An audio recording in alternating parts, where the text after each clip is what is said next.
Hi friends, welcome to our channel Wincom study. இன்றைக்கி என்ன பார்க்க போகிறோன்னா 10th நியூ தமிழோட நூல்வெளி தான் பார்ட் 1. முதல் 5 ஏழுக்கு மட்டும் பார்க்க போகிறோம். இதுக்கு முன்னாடி 6th to 9th வரைக்கும் உள்ள நியூ புக்கில் உள்ள எல்லாத்தோட நூல்வெளியையும் ஆல்ரெடி அப்லோட் பண்ணியாச்சு.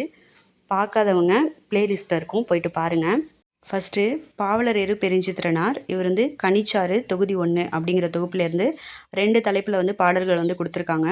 ஒன்று தமிழ்த்தாய் வாழ்த்து, இன்னொன்று முந்துற்றம் யாண்டும். நெக்ஸ்ட்டு தென்மொழி தமிழ்ச்சிட்டு அப்படிங்கிற இதழ்களின் வழியாக தமிழ் உணர்வு உலகமெங்கும் பரப்பியவர் தான் துரைமாணிக்கம். இவரோட இயற்பெயர் பெருஞ்சித்திரனார். இவரோட நூல்கள் உலகியல் 100, பாவிய கொத்து, நூறாசிரியம், கனிச்சாறு, என்சுவை 80, மகப்புகு வஞ்சி, பள்ளி பறவைகள், இதெல்லாம் இவரோட நூல்கள். இவர் திருக்குறள் மெய்ப்பொருளுரை தமிழுக்கு கருவூலமாக அமைந்ததுன்னு சொல்லியிருக்காங்க. இவரது நூல்கள்லாம் நாட்டுடைமையாக்கப்பட்டுள்ளதுன்னு சொல்லியிருக்காங்க. நெக்ஸ்ட்டு மொழி ஞாயிறு என்று அழைக்கப்படும் தேவநேய பாவனரோட சொல்லாய்வு கட்டுரைகள் அப்படிங்கிற நூலில் உள்ள தமிழ் சொல்வளம் அப்படிங்கிற கட்டுரையோட சுருக்கம் தான் பாடப்பகுதியில் கொடுத்துருந்தாங்க. இந்த கட்டுரையில் சில விளக்க குறிப்புகள் மாணவர்களோட புரிதலுக்காக சேர்த்திருந்தாங்க. பல்வேறு இலக்கண கட்டுரைகளையும் மொழி ஆராய்ச்சி கட்டுரைகளையும் எழுதிய பாவனர் தமிழ் சொல்லாராய்ச்சியில் உச்சம் தொட்டவர். செந்தமிழ் சொற்பிறப்பியல் அகரமுதலியோட திட்ட இயக்குனராக பணியாற்றியவர். உலக தமிழ் கழகத்தை நிறுவி தலைவராக இருந்திருக்காரு. நெக்ஸ்ட்டு புலவர் பலரின் பாடல்களின் தொகுப்பான தனிப்பாடல் திரட்டு அப்படிங்கிற நூல்லேருந்து இந்த பாடல் கொடுத்துருந்தாங்க. இந்த தனிப்பாடல் திரட்டில் 5ஆம் பகுதி கழக பதிப்பை கொடுத்துருந்தாங்க. இந்த பாடலை படைத்தவர் தமிழழகனார். சந்த கவிமணி என குறிப்பிடப்படுற தமிழழகனாரோட இயற்பெயர் சண்முக சுந்தரம். இலக்கண புலமையும் இளம் வயதில் செய்யுள் இயற்றும் ஆற்றலும் பெற்ற இவர் 12 சிற்றிலக்கிய நூல்களை படைச்சிருக்காரு. நெக்ஸ்ட்டு எழில் முதல்வன் எழுதிய புதிய உரைநடை அப்படிங்கிற நூலில் உள்ள உரைநடையின் அணிகலன்கள் அப்படிங்கிற கட்டுரையோட சுருக்கம் தான் இங்கே ஒரு உரையாடல் வடிவமாக கொடுத்துருந்தாங்க. மா ராமலிங்கம் என்கிற எழில் முதல்வன் மாநில கல்லூரியில் பயின்று அங்கேயே பேராசிரியர் பணியை தொடர்ந்தார். குடந்தை அரசு ஆடவர் கல்லூரியிலையும் பாரதிதாசன் பல்கலைக்கழகத்திலையும் தமிழ்துறை தலைவராக பணி செஞ்சார். மரபு கவிதை, புதுக்கவிதை படைப்பதில் வல்லவர். இவரோட நூல்கள் இனிக்கும் நினைவுகள், எங்கெங்கு காணினும், யாதுமாகி நின்றா, இதெல்லாம் இவருடைய நூல்கள். புதிய உரைநடை அப்படிங்கிற நூலுக்காக சாகித்ய அகாடமி விருது 1981 வாங்கியிருப்பார். நெக்ஸ்ட்டு மகாகவி சுப்பிரமணிய பாரதியார். இவர் நீடுதுயில் நீக்க பாடி வந்த நிலா, சிந்துக்கு தந்தை அப்படின்லாம் பாராட்டப்பட்டவர். எட்டயபுர ஏந்தலாக அறியப்பட்டவர். இவர் கவிஞர், கட்டுரையாளர், கேலி சித்திரம், கருத்து படம் போன்றவற்றை உருவாக்கியவர். சிறுகதை ஆசிரியர், இதழாளர். சமுதாய ஏற்றத்தாழ்வுகளையும் பெண்ணடிமைத்தனத்தையும் தன் பாடல்களில் எதிர்த்து எழுதியவர். குயில் பாட்டு, பாஞ்சாலி சபதம், இதெல்லாம் இவரோட காவியங்கள். கண்ணன் பாட்டு, பாப்பா பாட்டு, புதிய ஆத்திச்சூடி அப்படின்னு குழந்தைகளுக்கான நீதிகளையும் பாடல்களில் தந்தவர். இந்தியா, சுதேசமித்திரன் முதலான இதழ்களில் ஆசிரியராக பணியாற்றியிருக்காரு. பாட்டுக்கொரு புலவன் என பாராட்டப்பட்டவர் பாரதியார். இவருடைய கவிதை தொகுப்பில் உள்ள காற்று எனும் தலைப்பில் உள்ள வசன கவிதையின் ஒரு பகுதி தான் பாடப்பகுதியில் கொடுத்துருந்தாங்க. நெக்ஸ்ட்டு முல்லைப்பாட்டு 10 பாட்டு நூல்கள் ஒன்று, 103 அடிகளை கொண்டது. இந்த பாடல் நல்லோர் விருட்சி கேட்டல் அப்படிங்கிற டைட்டிலில் 1லேருந்து 17 அடிகள் பாடப்பகுதியில் கொடுத்துருந்தாங்க. முல்லைப்பாட்டு ஆசிரியப்பாவால் இயற்றப்பட்டது. முல்லை நிலத்தை பற்றி பாடப்பட்டது. 10 பாட்டில் குறைந்த அடிகளை உடைய நூல் எதுனா அது முல்லைப்பாட்டு தான். இதை படைத்தவர் காவிரி பூம்பட்டினத்து பொன்வணிகனார் மகனார் நப்பூதனார். நெக்ஸ்ட்டு புலம்பெயர்ந்த தமிழர்கள் பற்றிய முதல் புதினம் புயலிலே ஒரு தோணி. இந்நூலாசிரியர் பா. சிங்காரம். 1920லேருந்து 97 வரைக்கும் இவரோட காலம். இந்தோனேஷியாவில் இருந்தபோது தெற்காசிய போர் மூண்டது. அந்த சூழலில் மலேசியா, இந்தோனேஷியா பகுதிகளில் நிகழ்வதாக உள்ள கற்பனை படைப்பு தான் இந்த புதினம். அதில் கடற்கூத்து என்னும் அத்தியாயத்தோட சுருக்க பகுதி தான் இங்கே பாடமாக கொடுத்துருந்தாங்க. பா. சிங்காரம் சிவகங்கை மாவட்டம் சிங்கமுடரி சேர்ந்தவர். வேலைக்காக இவர் இந்தோனேஷியா போயிருந்தார். மீண்டும் இந்தியா தினத்தந்தி அப்படிங்கிற நாளிதழில் பணியாற்றினார். இவர் அன்றைய சூழலில் அவருடைய சேமிப்பாக இருந்த 7.5 லட்சம் ரூபாயை மாணவர்களோட கல்வி வளர்ச்சிக்காக வழங்கினார். நெக்ஸ்ட்டு காசி நகரத்தின் பெருமைகளை கூறுகிற நூல் தான் காசிக்காண்டம். இந்நூல் துறவு, இல்லறம், பெண்களுக்குரிய பண்புகள், வாழ்வியல் நெறிகள், மறுவாழ்வில் அடையும் நன்மைகள் அதெல்லாம் வச்சு பாடுறதா அமைந்துள்ளது. இல்லொழுக்கம் கூறிய பகுதியில் உள்ள 17வது பாடல் தான் பாடப்பகுதியாக கொடுத்துருந்தாங்க.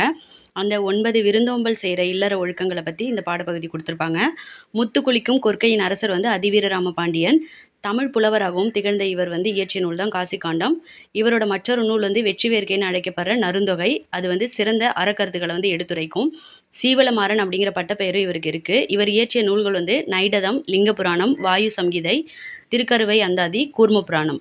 நெக்ஸ்ட்டு 10 பாட்டு நூல்களில் ஒன்று மலைப்படுகடாம். 583 அடிகளை வந்து கொண்ட நூல். இது வந்து கூத்தாராற்றுப்படை அப்படின்னு வந்து அழைக்கப்படுது. மலையை வந்து யானையாக உருவகம் செய்து மலையில் எழும் பல வகையான ஓசைகளை வந்து அதன் மதம் என்று விளக்குவதால் இதற்கு வந்து மலைப்படுகடாம் என்று வந்து கற்பனை நயம் வாய்ந்த பெயர் வந்து சூட்டப்பட்டுள்ளது. நன்னன் அப்படிங்கிற வந்து குறுநில மன்னனை வந்து பாட்டுடை தலைவனாக கொண்டு இரணிய முட்டத்து பெருங்குன்றூர் பெருங்கௌசிகனார் பாடினது தான் மலைப்படுகடாம். நெக்ஸ்ட்டு கோபல்ல கிராமம் அப்படிங்கிற புதினத்தை தொடர்ந்து எழுதப்பட்ட கதையை தான் கோபல்லபுரத்து மக்கள். ஆசிரியர் தன் சொந்த ஊரான இடைச்சவல் மக்களின் வாழ்வியல் காட்சிகளுடன் கற்பனையையும் புகுத்தி இந்த நூலை வந்து படைச்சிருக்காரு. இதன் ஒரு பகுதி வந்து இங்கே பாடமாக கொடுத்துருந்தாங்க. இந்திய விடுதலை போராட்டத்தை வந்து பின்னணியாக கொண்டது தான் இந்த நூல்.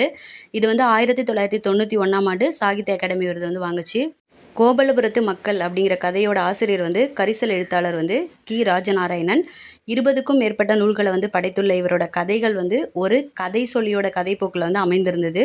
இவரோட கதைகள் வந்து அனைத்தும் கி. ராஜநாராயணன் கதைகள் அப்படிங்கிற தலைப்பில் வந்து தொகுப்பாக வெளிவந்துள்ளது. இவர் வந்து கரிசல் வட்டார சொல்லகராதி அப்படிங்கிற ஒன்று வந்து உருவாக்கியிருக்காரு. இவர் தொடங்கிய வட்டார மரபு வாய்மொழி புனை கதைகள் கரிசல் இலக்கியம் என்று வந்து அழைக்கப்படுகின்றன. எழுத்துலகில் இவர் வந்து கீரா என்று வந்து குறிப்பிடப்படுறாரு.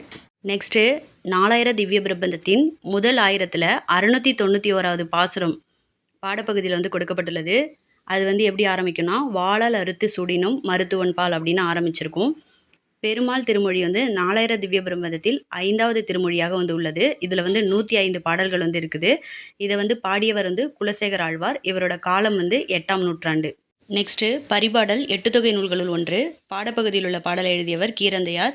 இந்நூல் வந்து ஓங்கு பரிபாடல் அப்படிங்கிற புகழுடையது. இது சங்க நூல்களில் பண்ணோடு பாடப்பட்ட நூல். உரையாசிரியர்கள் இதில் வந்து 70 பேர் இருப்பதாக சொல்கிறாங்க. ஆனால் 24 பாடல்கள் மட்டும் தான் கிடச்சிருக்கு. 2000 ஆண்டுகளுக்கு முன்னர் வாழ்ந்த தமிழ் மக்களோட வாழ்க்கை முறை, சமூக உறவு, அறிவாற்றல், இயற்கையை வந்து புரிந்து கொள்ளும் திறன் போன்றவற்றை வந்து சங்க இலக்கியம் மூலமாக நான் வந்து அறிந்து கொள்கிறோம். இந்த பாடல் வந்து விசும்பில் ஊழி ஊழ் ஊழ் செல்ல அப்படின்னு வந்து ஸ்டார்ட் ஆகும். நெக்ஸ்ட்டு சதாவதானம் என்னும் கலையில் வந்து சிறந்து விளங்கிய செய்குதம்பி பாவலர் 1874லேருந்து 1950 வரைக்கும் இவரோட காலம். கன்னியாகுமரி மாவட்டம் இடலாக்குடி அப்படிங்கிற ஊரை வந்து சேர்ந்தவர். 15 வயதிலே வந்து செய்யுள் இயற்றும் ஆற்றல் பெற்றவர். சீராப்புராணத்துக்கு வந்து உரை எழுதியிருக்காரு. 1907 மார்ச் 10ல் சென்னை விக்டோரியா அரங்கத்தில் வந்து அறிஞர் பல பேர் முன்னாடி வந்து 100 செயல்களை வந்து ஒரே நேரத்தில் வந்து செய்து காட்டி சதாவதானி அப்படின்னு வந்து பாராட்ட பெற்றவர். இவர் நினைவை வந்து போற்றும் வகையில் வந்து இடலாக்குடியில் வந்து மணிமண்டபமும் ஸ்கூலும் வந்து இருக்குது. இவரது அனைத்து நூல்களுமே நாட்டுடைமையாக்கப்பட்டிருக்கு. நெக்ஸ்ட்டு திருவிளையாடல் கதைகள் வந்து சிலப்பதிகாரத்திலேருந்து சொல்லிட்டு இருந்தாலும் பரஞ்சோதி முனிவர் வந்து இயற்றிய திருவிளையாடல் புராணம் தான் விரிவும் சிறப்பு வந்து கொண்டதுன்னு சொல்கிறாங்க. இந்த நூல் வந்து 3 காண்டங்கள், அதாவது மதுரை காண்டம், கூடற்காண்டம், திருவாளவை காண்டம் அப்படின்ற 3 காண்டங்களையும் 64 படலங்களையும் உடையது. பரஞ்சோதி முனிவர் வந்து திருமறைக்காடு அப்படில வேதாரண்யத்தில் பிறந்தார். 17ஆம் நூற்றாண்டு வந்து சேர்ந்தவர். சிவபக்தி மிக்கவர். இவர் இயற்றிய வேறு நூல்கள் வந்து வேதாரண்ய புராணம், திருவிளையாடல் போற்றி கலிவெண்பா, மதுரை 10 அந்தாதி. நெக்ஸ்ட்டு புத்தகம் ஒன்று ஒரு சிறு பெண்ணுடன் வாழ்க்கை நெடுக பேசிக்கொண்டே வருகிறது. உனக்கு படிக்க தெரியாது என்ற கூற்றால் வந்து உள்ளத்தில் பெற்ற அடி வந்து பிற்காலத்தில் வந்து சமையல் செய்தும் தோட்டமிட்டும் பொது இடங்களில் வந்து பாட்டு பாடியும் சிறுக சிறுக பணம் சேர்த்து குப்பை கொட்டுற இடத்துல வந்து ஒரு ஸ்கூலை வந்து உருவாக்க வந்து இவங்களுக்கு வந்து காரணமாக இருந்துச்சு. உலகமெங்கும் மூலை முடுக்குகளில் உள்ள ஒடுக்கப்பட்ட கல்வி மறுக்கப்பட்ட சமூகங்களின் ஒரு குரலாக இருந்தவர் தான் அமெரிக்க கருப்பின பெண்மணி வந்து மேரி மெக்லியோட் பெத்யூன். இந்த மாபெரும் கல்வியாளரோட வாழ்க்கையை வந்து உனக்கு படிக்க தெரியாது என்ற தலைப்பில் வந்து நூலாக படைத்துள்ளவர் வந்து கமலாலயன். இவரோட இயற்பெயர் வந்து வே. குணசேகரன். வயது வந்தோர் கல்வி திட்டத்தில் ஒருங்கிணைப்பாளராக பணியாற்றியிருக்காரு. தேங்க்யூ.